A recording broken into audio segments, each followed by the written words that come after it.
This is Jesse Goldberg-Strassler, joined by Lansing Lugnuts pitcher Brad Allen. Brad, when did you first start full-time pitching? I first started full-time, it was 2010, I think.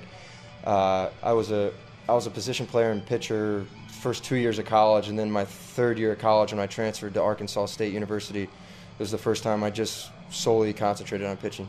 What was your path through college? Originally out of high school, I signed to Northern Illinois University, and then after a year, I decided it would be best to transfer. I transferred to a community college, Elgin Community College in Elgin, Illinois, and then after that, got a scholarship to Arkansas State and finished the final 2 years in Jonesboro, Arkansas. Was there a coach who made a huge impact upon you? I'd say Arkansas State mainly. My pitching coach from Arkansas State, he's now with the Pittsburgh Pirates, and he just instilled more than anything just a fight. He was a big guy on, we do a lot of running, a lot of training, a lot of hardcore training stuff, and he would instill never quit. The same people that would quit in running drills are the same people that would quit on the mound in the fourth inning when you give up runs. So that was a big thing for me. Transitioning from just pitching is, hey, you're going to give up hits. The big thing to do is you got to look within yourself and make a better pitch to get the next hitter out. You can't look at the past, and I'm always thankful to him for instilling that in me. What type of pitcher are you? I'm a really aggressive pitcher. Some people might look at the way I throw and maybe question pitches or whatever, but I'm always a guy. I think I'm the best, and I don't know. It's kind of the way I was raised and whatever. And it's not cocky. It's just confidence, I think, because it's the only way I survive. I don't have plus 97 mile-an-hour stuff. I'm pretty average around the board, so I have to figure out a way to dominate. And I'm a perfectionist, so I love to dominate games, and I love to make as little mistake as possible. So I really just attack whatever. It's not even a certain pitch that I'd say this is my best pitch. Whatever it's whatever in that certain situation that'll get this hitter out. Like, that's what I'm going to go with. And I found that if you don't go anything less than 100%, the chances of you failing is higher. So you got to, I go 100% with everything I throw, and you hope for the best. My thing is you work so hard 4 days in between a start, and then it's your start day. So it's your one day to shine. It's your one day to go out there and compete and show everyone that you belong, and show everyone that you can get outs consistently. What do you do during those 4 days between your starts? It really depends. If I have a really bad start, I don't sleep. I watch film. I go crazy. I tell myself, man, how can you be this bad? And it's not even like that really, but it's just a desire to succeed, and a desire that I want to get everybody out. And it doesn't matter who steps in the box, major league guy or some guy off the street. Like I just don't want to lose, and I want my team to win. Winning is so much more fun than losing. You can tell the energy from the clubhouse. When you get in there, and when you win, everything's good. When you lose, everything is bad. So in those 4 days in between, I do everything to make sure I'm ready to win the next day. The day after, light throw, whatever, lift. I put a big emphasis on lifting because we're getting into August now, and these are the most crucial games, and you always want to leave a lasting impression on people in the last month. You want people to say, wow, who's this guy? Look at, he's not even tired out there. It's August. He's gone through a full season, but he's still as good as he was, if not better than the first time we saw him in spring training. So I think that's hard, and that's why I put a lot of emphasis on that, and I hope you hope it rubs off on other people, because it's pretty much survival of the fittest out here. Like I said, you got to stick out some way, somehow. So that's kind of how I go about it. Was there another player that you played with, or was there somebody else who helped you to learn this, now that you know it in your heart? Oh, man, I played on so many teams and so many different people, and it was, I don't know, I think it was just, a lot of it was just from within. I always felt like if you're proactive and you're doing, something towards making the next day better, or, a lot of people always, one of the best things I heard was, it's your career. When someone told me that for the first time, I was like, wow, that really sticks with me because it is your career. When you're done playing, you want everyone around you to be like, wow, this guy, I loved playing with this guy. I loved when he stepped on the mound. I wanted to play short. I wanted to play, I wanted to be out there watching every pitch. And I don't know. I mean, I feel like if you listen to anyone who's made it, they're kind of in the same thing. It's like you go out there to dominate. And there's been numerous players. Just for me, I like when I show up to spring training, I watch guys who are similar to me. If I see a guy that has similar stuff, whatever, I watch every outing that he has on whatever field he's throwing, and I'm like, hey, I don't think I have too much different stuff from him, but how does he succeed?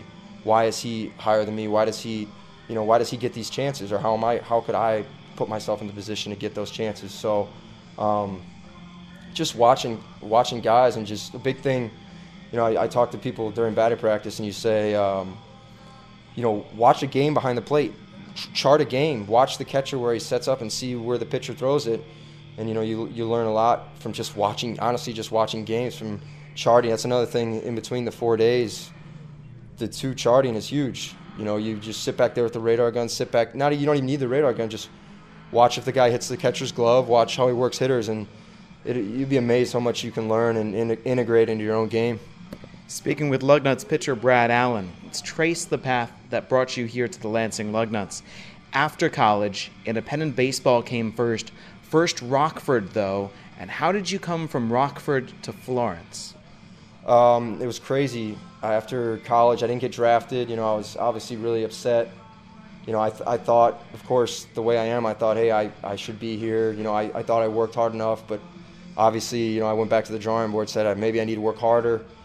I went to a bunch of workouts, independent workouts, finally ended up getting picked up by Rockford at the end of 2011, and I didn't even have a good year.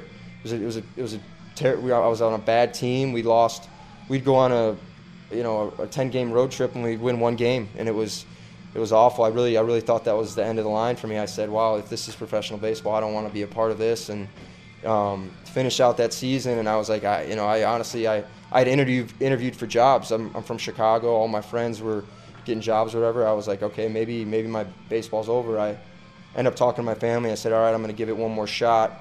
I worked really hard that off season, got in great shape, felt amazing. Showed up 2012, Rockford spring training, threw great. It was throwing awesome. There was a couple guys, the new roster on that team. The new roster shows up every year, and there were some really good guys that I was following their lead, and guys who had been in AA with the Red Sox were a pitcher. He's actually with the Diamondbacks now, in AA with the Diamondbacks. And what's his name?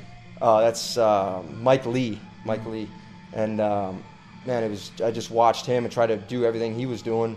I ended up getting released the last day of spring training. We got another guy in a trade. They say, hey, sorry, we got to release you. And I didn't feel bad. I kind of take you get released. I don't take it in like, man, I'm awful, whatever. It's just kind of like, wow, these guys missed on me then. They missed. So, I walked out of the office with my head held high, and I'm like, hey, I'll get picked up. I didn't end up getting picked up for 3 months. Man, it was hard to find people to play catch with in that summer of 2012. Everyone's gone, whatever. I was still working out, still trying to go to workouts, and I didn't get a call to go for a workout that fit for me until August of that year. So there's pretty much a month left of the season at this point. They called you? Yes, I had a college teammate, Andres Caceres, who was on the team, left-handed pitcher. He went to Arkansas State with me. He said, hey, come on down, throw for my coaches. What's the worst that could happen? And at the time, I'd been throwing a little, but I hadn't even been, it's hard when you're a free agent guy. You're just trying to, find anywhere to throw, anywhere to work out. But I was like, all right, I'll go throw. I felt good. I go throw, and the coaches from Florence were like, how's this guy not been picked up? Did you beat up somebody in Rockford? And I said, no, I just got released. Just happened. This fell here when little things happen. You don't know. It's the independent league. It's a hard league. You don't know what's going to happen. Guys get released and picked up and released, and it's a cutthroat world out there. So I end up throwing for them. They like me. They say, hey, I think we're going to sign you. They signed me, and I started out in the bullpen throwing like 2-3 innings. I was throwing real well, putting up zeros. Felt as good as I did in spring training with Rockford. And then, my coach came up to me in Florence, was like, hey, how long do you think you can throw if we start you? How many pitches? And I said, I don't know, until you take the ball from me, 80, 100. And he's like, all right, well, you're starting, in 3 days. Give you 5 days rest. I'd already been out for 2 days, so I ended up starting, and I ended up finishing the year 5-0 as a starter with like a .3 ERA or something, or .4. It was really one of those moments where everything's kind of clicking. You're hitting your spots, and was on a great team. We ended up winning like 13 out of 14 to make the playoffs, and we ended up in the championship game in the playoffs. And it's really a special team, and like great coaching staff, and just great memories from that team. And unfortunately, we came up a little bit short in the playoffs, but I ended up going 3-0 in the playoffs too. So I was on a real high, and my coach from Florence, great guy, he pretty much looked me in the eye and said, I'm going to try to do everything I can to make sure that you get to a major league camp that next year. And I was like, all right, that's great, but I'm still not with the major league team. So you talk to a couple teams here and there, whatever, but I go home after that 2012 season, and it wasn't until December I got a call from the Arizona Diamondbacks, assistant to the GM, the Diamondbacks, and he wanted to see me throw. I'd heard a lot of good things about me and my independent run or whatever, and at that time it was December. I hadn't been throwing. It was the off season. I'd been doing weighted ball program, but I hadn't been throwing, so I go to throw with him in Indiana. He was out of Indiana. I go to throw with him. He watches me, shows me a couple new things he wanted me to work on. Says he really likes me, and says he's going to go to the winter meetings and, talk my name up to some of the front office guys. And I was like, great, this is awesome, great. And so he goes to the winter meetings, calls me every day from the winter meetings, and, it's a pretty cool feeling. You're like, all right, the assistant to the GM's calling me from the winter meetings in Florida. This has got to be a good thing. And he actually asked me if I could come throw for him one more time.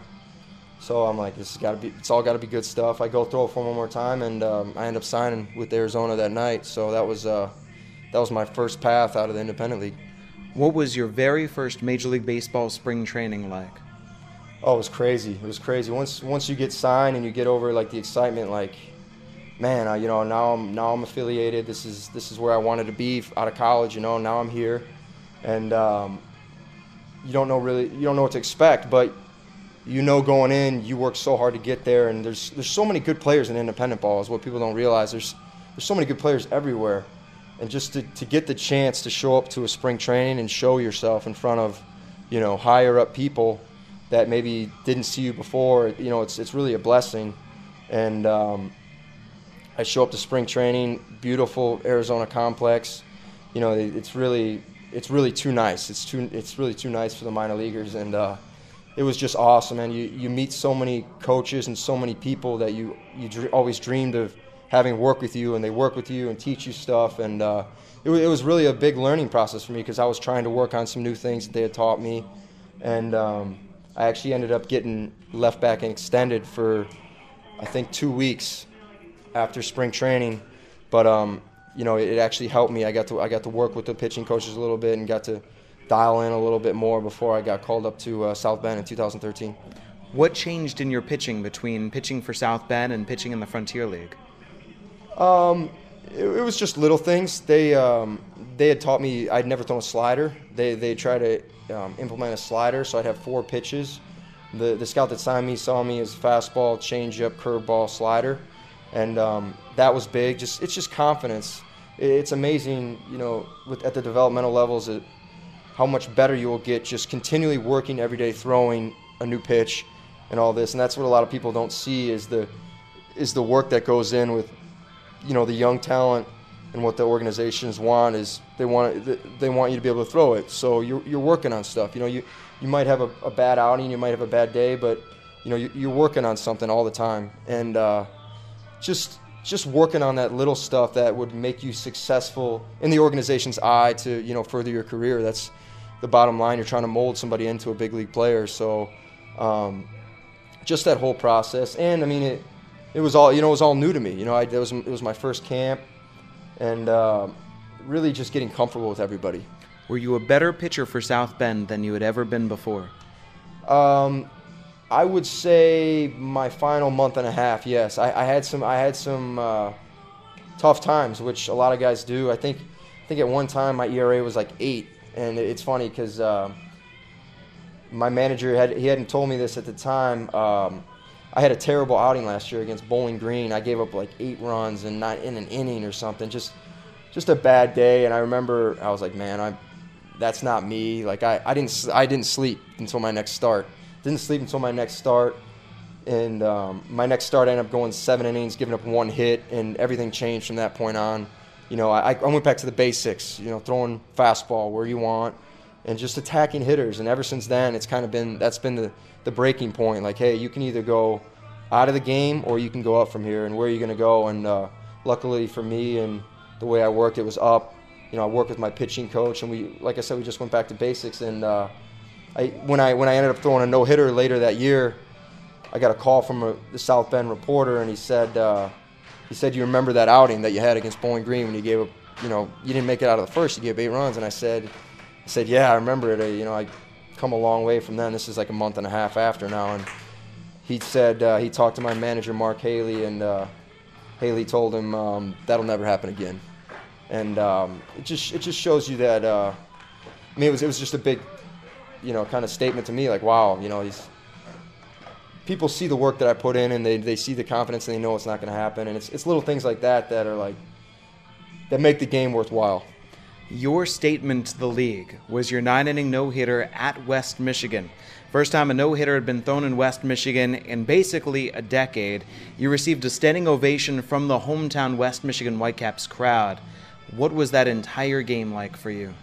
Yeah, it was crazy. It was crazy. You know, up to that point, I've been getting really hot. I've been throwing great. I felt like I could throw my fastball anywhere. I felt like, you know, my breaking pitches and off speed had come just from day one that I introduced the slider until now. Like, everything was on, everything was clicking. And I remember coming in after the 5th inning, and I saw, at this point, I'd seen that I hadn't given up a hit, and I'm like, wow, you know, I've made it 5 innings already. Like, I could try and ride this thing out and see if I can get it the whole way. And the people of West Michigan, the promotion people all hang out by the dugout. They must have thought I was crazy because I've been doing the same thing in between innings to keep it, you know, superstitious. I've been tying my shoes the same way. I've been going to the bathroom in between innings. Everything that I was doing was the same. So, and you could kind of tell the feel in the dugout. You could, you know, people were perking up a little bit. They were like, you know, looking around. And I was sitting by myself. And I'm a real, when I'm throwing, I like to joke and stuff. You know, when I'm on the mound, it's all business. But when I come off, I talk to people. I like to know, you know, how was that pitch? Where was that pitch? I asked the infielders this and that, and it was the same, real loose. And then, you know, you remember going out for the 9th, and it was like game on. It's like game on, man. At 9th inning, you know, I need 3 outs. Like, let's get this thing done. Like, let's make it special. And, you know, our team was awesome too. You know, a bunch of great guys, and like let's make a memory that we'll have forever. And it was actually the first hitter, I think. It was, and he plays for, he's actually with West Michigan now. Or no, he was with Fort Wayne last year. He's with West Michigan now. He was picked up in the Rule 5. Winton Bernard. No, it was Adolfo Reno. The catcher. He, I hadn't thrown too many pitches over the plate. I was working it pretty well, but I hung a slider to him, and he hit a line drive down the left field line, and it was literally about a foot foul. And I didn't even look at the ball. I just looked at the umpire, and it's like, man, I hope he throws up his hands foul. And luckily he throws up his hands foul. End up striking him out, end up getting the next guy, and then I end up getting the last guy to me and my catcher are going back and forth on the last guy. I want to throw a fastball in, of course.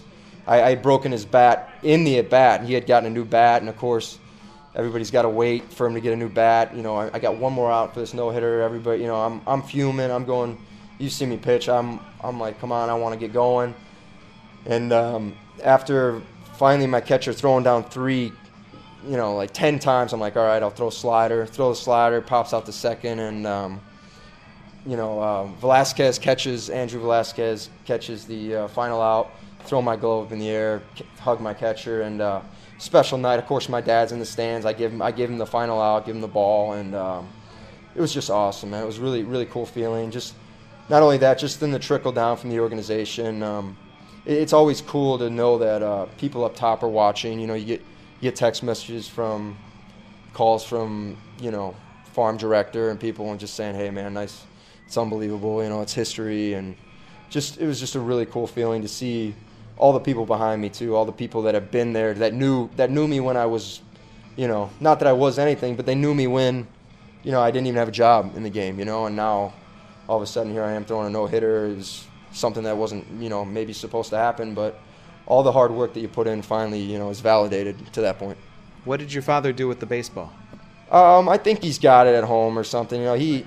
He's not a big memorabilia guy. He comes to all my games, and he's been there since day one, flipping me balls when I was a hitter. He wants me to be a hitter still. He thought I was an unbelievable hitter. He was always the guy that would teach me hitting. So seeing me come up now as a pitcher and all this, I think it's it's awesome for him. He loves it, and he loves coming to see me throw. And it was just a special night. We went out to eat after that, and you just couldn't stop smiling. It was like, wow, did you know what you just did? And it's like, yeah, I guess I just threw a 9-inning no-hitter, in professional baseball. And you're just like, you're on cloud nine. I couldn't sleep that night. You're getting so many text messages, notifications on Twitter, everything. People you haven't talked to in years, or even, it's cool to know, hey, they're still following out there somewhere. And was there a message that stood out for how meaningful it was?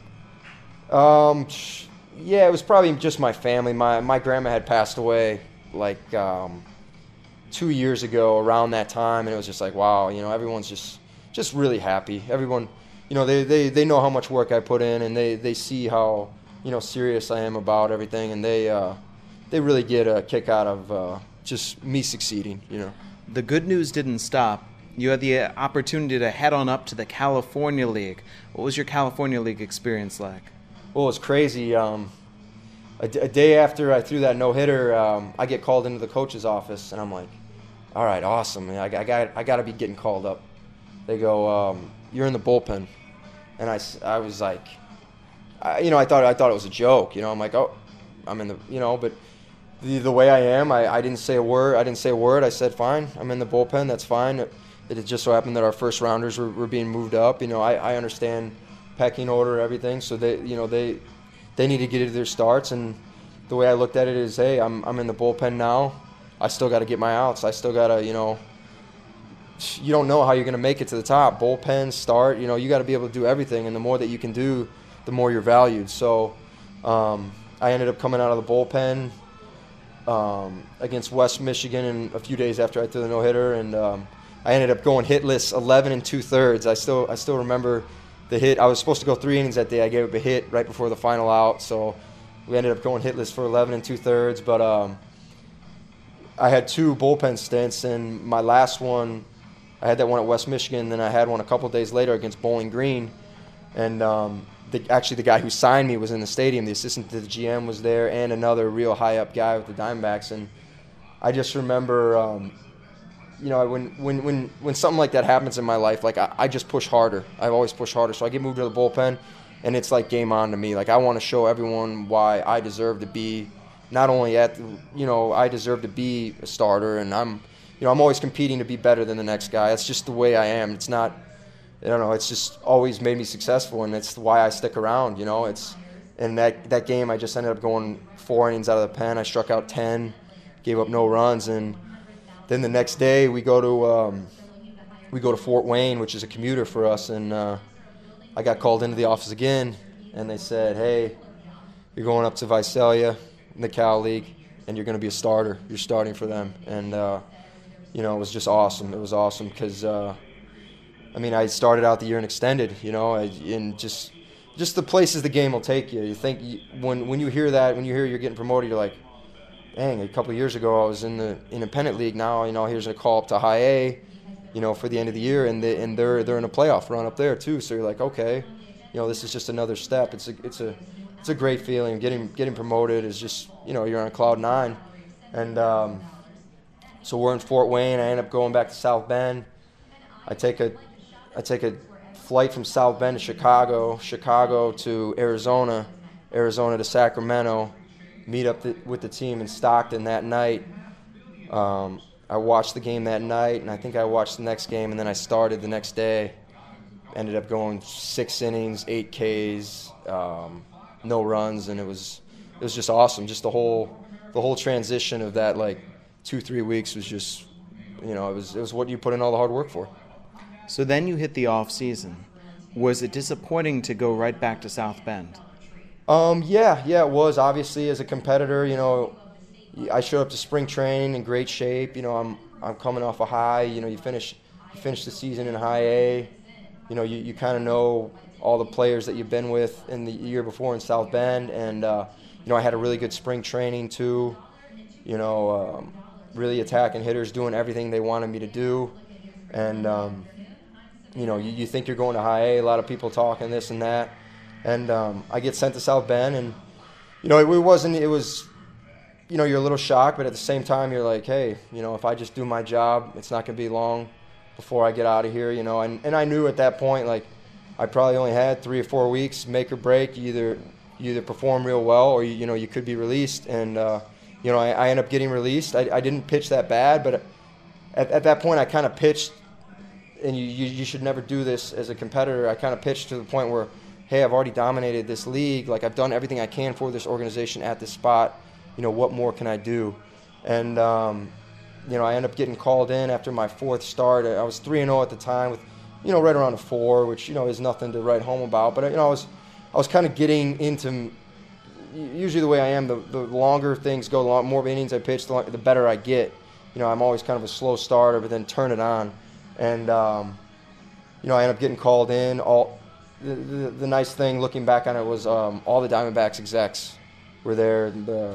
The farm director, like the president, anyone that is our pitching coordinator, they were all in town, brought me into the office and said, and the farm director, was a great guy, is still a great guy, was always good to me. They could have given up on me as easily, months before, when I was struggling, but they didn't, and they let me, learn, which all you can do is thank them, so I had no bad words, no ill words against Arizona. I felt like the farm director was almost going to cry when he was telling me he was just. I think they really wanted to make sure I knew how much I meant to the organization, and not only as a player on the field, but just, as a team leader and as a guy, just maturing with the young players too, and just the bond I formed with those guys was just, they're still some of my best friends and guys I stay in contact with. So. The saddest part for me, like I said, when I got released, I hugged, handshake everybody in the office, and keep my head held up high. They had said, other teams were interested in that, and so, and you don't know. You don't know if that's the last time you're ever going to pick up a ball, whatever. But, I'm always thankful for the things I've had, the things that I've done that other people haven't gotten to do, all the experiences. Being able to go to Arizona, it's such a nice complex for 2 spring trainings, and working with some of the best coaches and all that, you can't take any of that for granted, looking back. And my teammates were more sad about it than me, I'd say. It was kind of a quiet thing. It was after a game, everyone was leaving, and a couple of my best friends were still back there, and I'm kind of cleaning up my locker, and they're like, what are you doing? And I was like, I just got released, guys. I'm sorry, I can't do anything about it. And the look on their face was almost worse than the look on my face. And, at that point, you're back to square one. You're like, where am I going to go from here? This was April 2014, late April, and we now know that wasn't the last time you picked up a baseball. Florence came calling again, and then the Toronto Blue Jays. First, how did you get back in touch with Florence, or how did they get back in touch with you?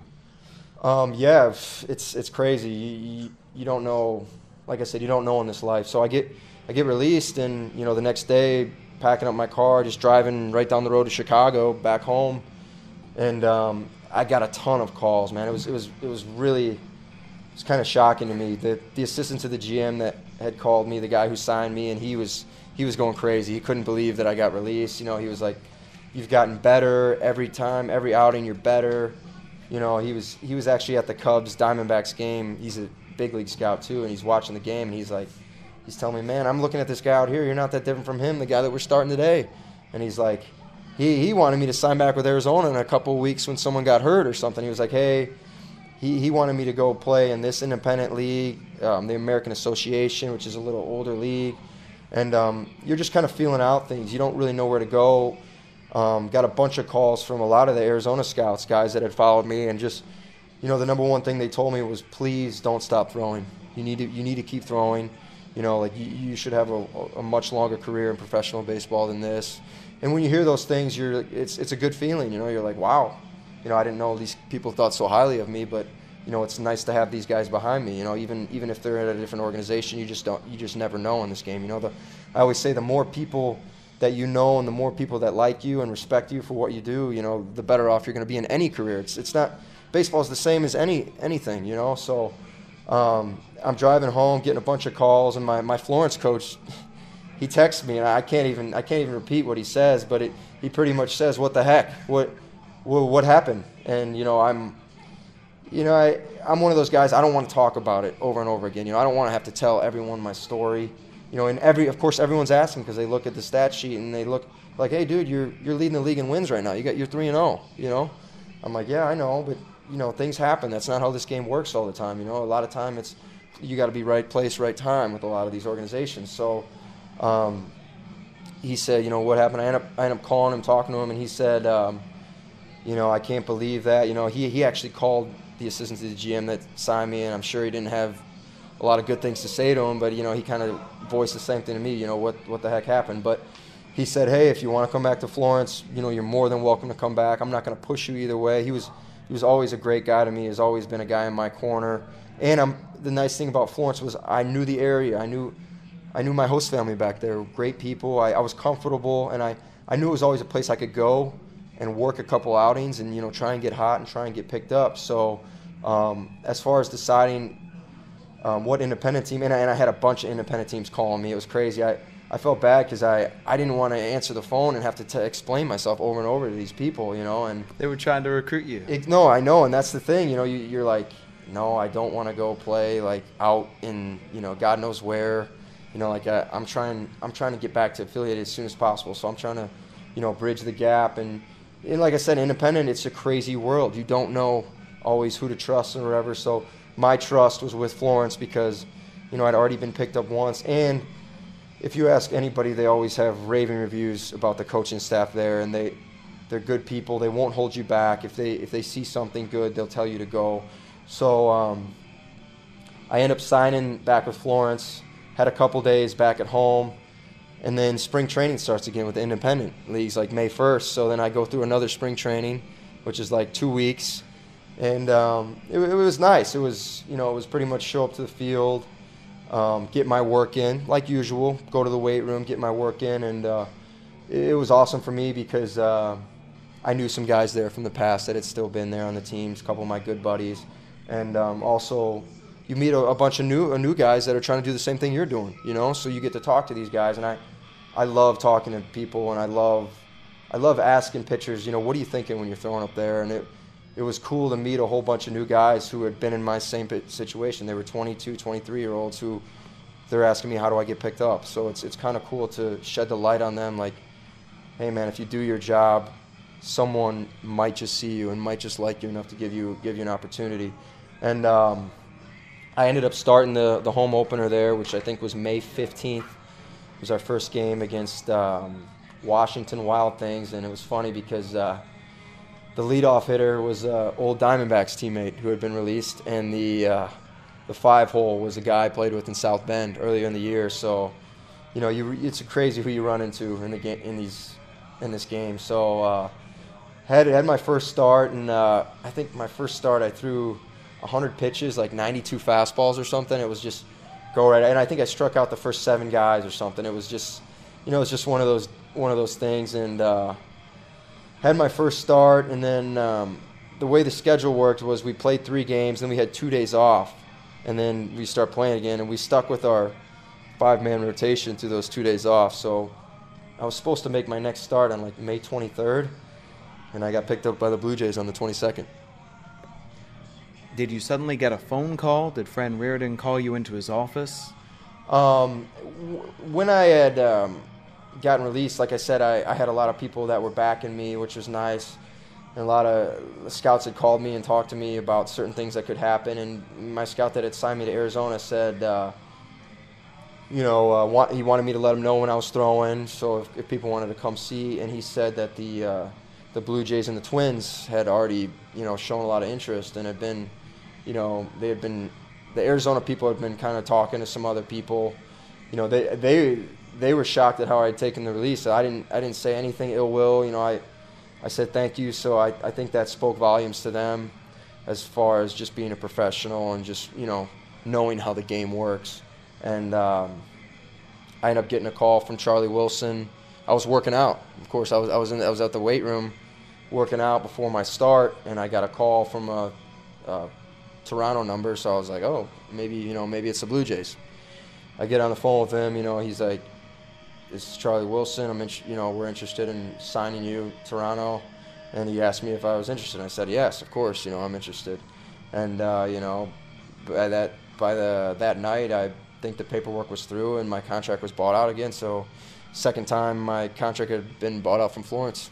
I suddenly looked down in the broadcast booth, and there you are sitting in the stands at a Fort Wayne Tin Caps Lansing Lugnuts game. It was not long too far after that you started pitching for the Lugnuts, and then you make a start, your second start with Lansing. The very first batter for the Great Lakes Loons hits the ball right back to you. It breaks your thumb, and yet you kept on pitching for 6 more innings. It showed off who you are, and yet there's another bad break in your life. Yeah, it was crazy. It was crazy. You know, first batter of the game, you know, when you start a game, you're like, all right, let's get the first guy out, and then, you know, let's get rolling. You know, you always got to go get the first guy before you can get the rest of them. There's so much. You're so anxious to get out there, you know. And I throw a pitch, ground ball back to me, kind of take a weird hop and just squares me up right in my right thumb, and I could tell immediately that it was, you know, something weird. You know, you feel like a numb pain, and it's never good. I'd never broken a bone before, never been hurt before, so that's just the kind of way I am. Even when I am hurt and stuff, you know, like, I mean, I was raised where, you know, if I tell my dad I'm hurt, he says, "What do you mean you're hurt? You're fine. Like, get back out there." Like, he always tells this story about how he was riding his motorcycle to high school. He fell off the motorcycle and he played a doubleheader that day. So, you know, he never feels any sympathy for any of his children when they get hurt, which is a good thing, because, you know, it was always like, all right, I'm not hurt. I'm gonna go through this. I'm gonna pain. Even if there is a little pain, it's nothing. You know, nothing that's gonna keep me out from competing in this game. So, you know, after it had hit my thumb, I was kind of like, wow, like, all right, it feels a little different. I get on the hill, and I think the next guy gave up a hit too, and I was like, dang, and I was kind of shaking my hand. It was kind of throbbing a little bit now, and I was like, man. And I think the coaching staff saw, and the coach and the trainer came out, and in my mind, I'm like, no, I'm not coming out of this game. Like, I had just waited 4 days to be out here, you know. Like, this is, as a starter, this is the one time you get to be out there in the, you know, in the spotlight doing your thing. You know, like I said, you work so hard to get to this point.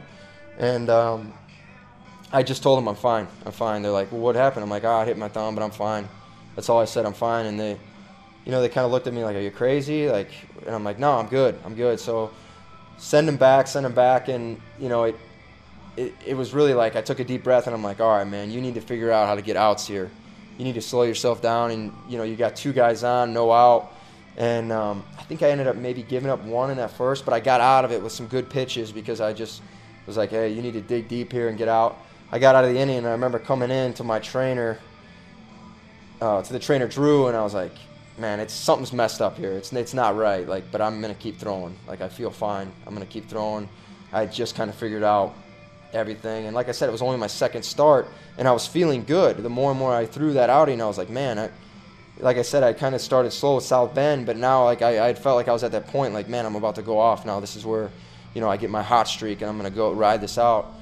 And then as like the 5th and 6th innings came, you know, I felt a couple pitches. I couldn't throw a breaking pitch. I was like, man, it hurts too much to throw a breaking pitch, so I'm not going to have that today.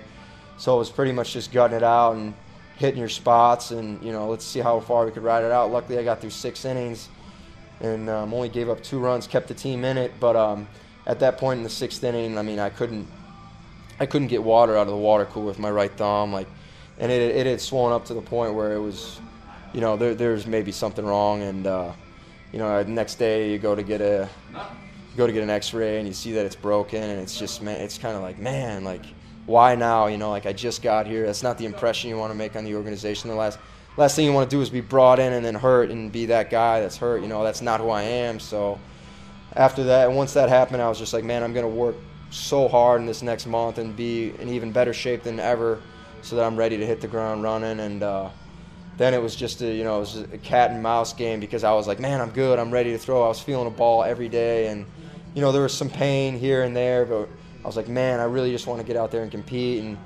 it was, I think it was the staff trying to hold me back, and but it all worked out. I, worked through it, and luckily Toronto had a rehab process set up for me, which in the long run, I look back and it was perfect. I got my pitch count back up and didn't push it too far. Even when I felt good, it was like, okay, shut it down. That's fine. You don't need to push it anymore. And the thumb is an afterthought now at this point.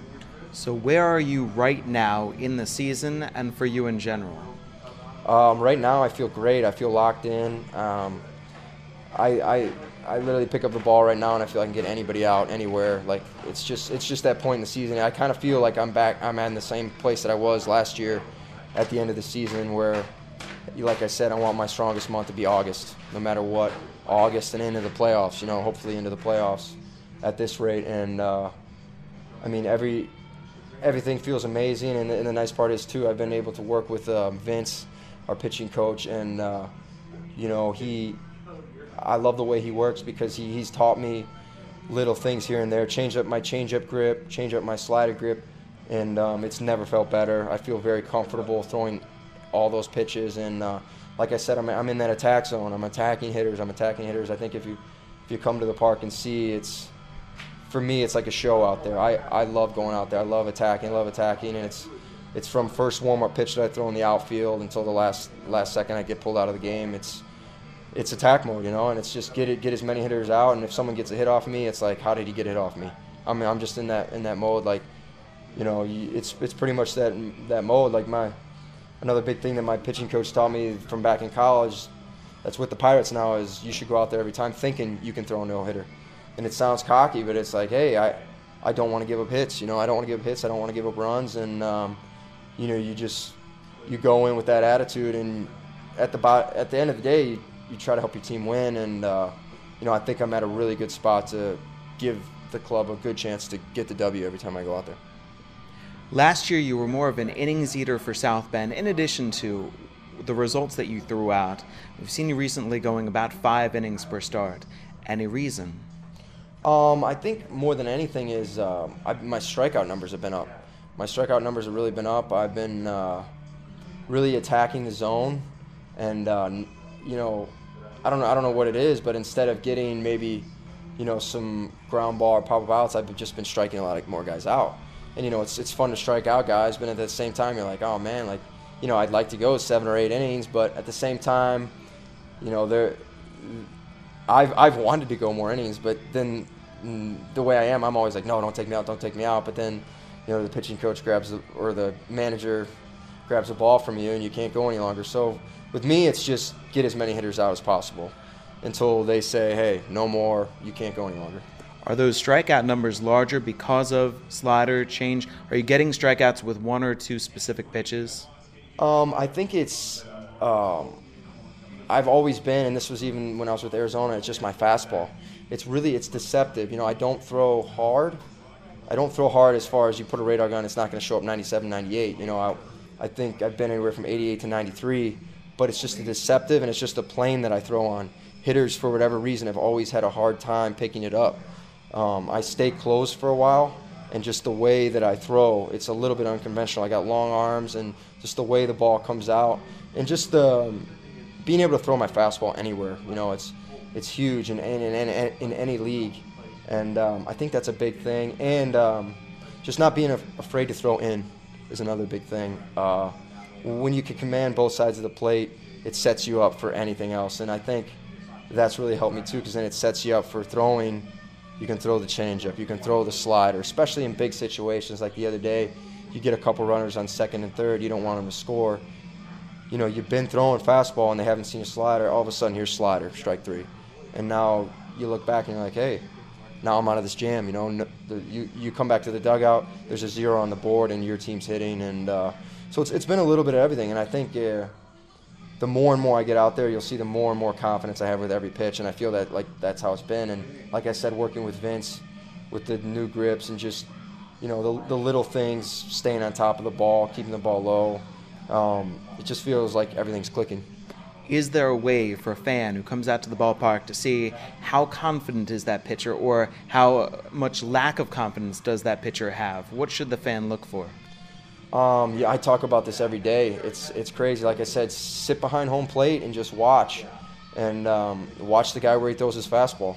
Watch where the catcher sits up, and if sometimes you can just see the look in the guy's eyes. I had pitching coaches tell me in Arizona, like, man, when you throw that fastball, it's like you just have a fire in your eye. Like the ball's gonna get there no matter what. And it's like, like you said, you don't throw 97, but you just throw it with so much confidence. It's like it looks to me that you're saying this hitter's not gonna get a hit off me no matter what. And I think some guys you can just tell, like, it's almost like you're a machine out there. Just give me the ball back and let me throw. Give me the ball back and let me throw. And I think it's fun to watch those guys. I don't know.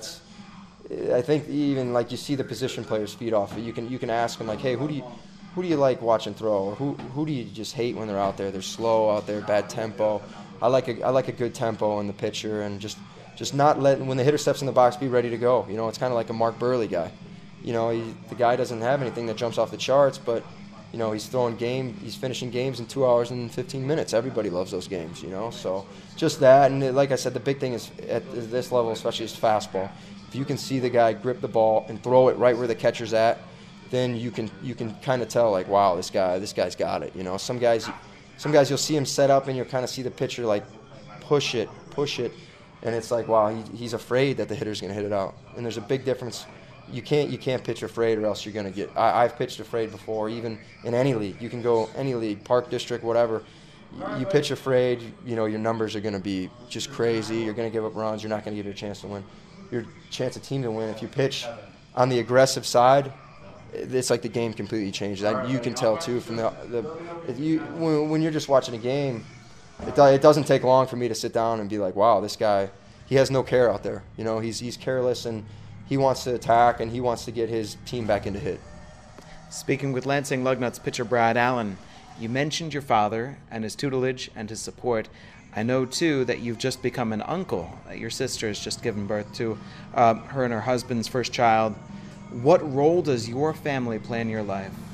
Oh, it's crazy. I mean, like I said, they're my biggest support system. When I have a bad outing, the first person I text is my dad. I'll text him, man, I'm awful. I'm just awful. And I mainly do that to hear, like, he'll tell me, yeah, you were awful. Like, there's no doubt about it. You were bad today. Like. But then he'll be like, then he always pushes it back. We fight, me and him fight, and that's what I love. It's like, he'll tell me, yeah, you were terrible. Like, what are you working on? Like, what are you doing? Like, you're 100 times better than that. And I like it because I look in the mirror and I say, man, I am better than that. Like, I need to perform better than that. I feel terrible coming out of a game, not giving my team the chance to win. Why do I work so hard if I'm going to perform like that? So it's kind of like one of those things. But then at the same time, he'll pull back and he'll be like, hey, you did this good, you did that good, you look good in this inning.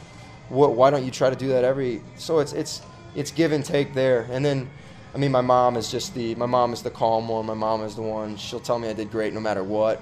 And she's always been there for me, just like the kind of fallback support if I want somebody to talk about anything in life. And you got to have some people like that in this life, being on the road all the time, and your friends are doing this and that, but your family's here with the team. Your family's these 25 guys in here, the coaches, everybody, and as much as you're going to fight with them, you're best friends with them. Or as much as you're going to do this and that.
Guys there have been in affiliated, you know, some of them been in AA, so it's like they know the game, they know what's going on, and I mean, it's just some of the things that might happen are just crazy. You know, the parks, a lot of the parks are small too, so you know, you might see a day where the wind's blowing out and you might see 10 home runs hit or something, you know, and you're just like, is this real? Is this really happening? You might see a fly ball out to left and all of a sudden it's, you know, 100 feet over the fence, and it's just a different dynamic of the game, and you really have to be there to believe it and go through a whole season. And you know, they say this is a grind, and even my pitching coach has been talking to guys, and then they're like, man, you don't want to go to independent baseball, and it's true. It takes a certain person to make it out of there, you know, alive, or when I say alive, you know, make it to the next step, because you got to stick out. You know, it's you got to stick out even more than an affiliated. You're trying to stick out everywhere, but just to get here, you know, you got to kind of do something crazy, go on some streak, or, you know, throw the ball really fast. So you got to find a way.